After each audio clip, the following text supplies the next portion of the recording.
Well, of course, I'd like to introduce a book by Vody Bauckham Jr., who was the speaker at the conference. That's when the light bulb went off for us, so of course we bought his book. It's called Family Driven Faith, and doing what it takes to raise sons and daughters who walk with God. This book is very powerful for gaining that vision and that foundation. Oh, yes, we want to train our children. He talks about what a biblical worldview is, the main points of a biblical worldview, and how to practically start showing that to your kids, and how they do family Bible time in their home, the things that they do to give you some examples of what you might want to do in your home. He's a very strong teacher. This is not for the weak-hearted. He's very pro-homeschooling. He'll challenge your beliefs on some things, but I encourage you just to catch the vision for family discipleship in this book. This book I really love. It's called Disciple Like Jesus for Parents, Following Jesus' Method and Enjoying the Blessings of Children. This is by Alan Milton and Paul Dean, and this is one of those books that I feel like I can give to anybody, whether they homeschool or not, whether both parents are working or not. It's just a really easy to read book, and it gets you right where you are. Wherever you're at in life, where God has you, just begin today. And it takes you a little bit on a journey of what their family, when they started waking up to family discipleship. Well, if we see a new family with children and want to bless them with a book, this is one I feel I can give to them easily, because it grows your vision in family discipleship wherever you are.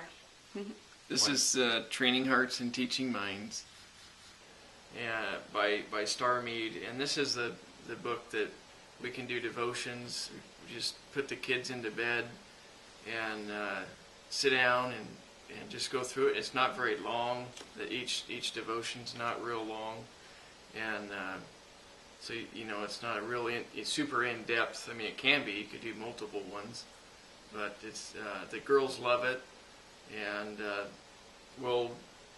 our oldest daughter will get a Bible, and April will get a Bible, and I'll give them the scriptures to read. And even the younger kids, they'll grab a book. It may not even be a Bible, but they're interacting with it. So this is a great tool. It's one that we've really enjoyed. Yeah, I would say this is, if you're just starting out and not sure what to do, it's just so easy, because it gives you a basic truth about the Lord, and scriptures to look up, and it's as easy as that, just to get started on that road. So, this is an example of a fiction book that we carry, and it's called The Giant Killer, and this is actually written in 1856.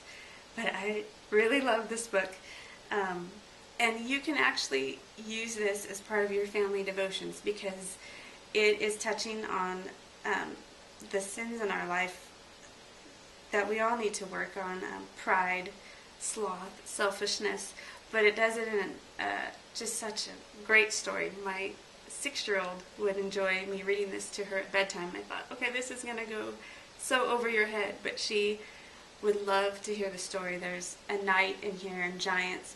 And this little family, the kids are good kids and everything. And then all of a sudden these twin boys have to come live with them for a little while. And they're spoiled boys who don't have much character. And you think the book is going to focus on those boys and what they're lacking, but what it really focuses on is these good kids seeing sins crop up in their hearts that they didn't know they were there once their world is interrupted. Like, oh, I didn't realize I had this hate in my heart that I have to battle because you're not acting the way I want you to act. So I really like how it gets you to look at yourself and not just focus on those around you. And the mom in the story uses an allegory with a knight, and he's got to go slay giant sloth or giant pride. And so the allegories are really fun. And so this is a book I really love as a fiction example. Thank you for your time, for listening, and we just hope for God's blessing on your family.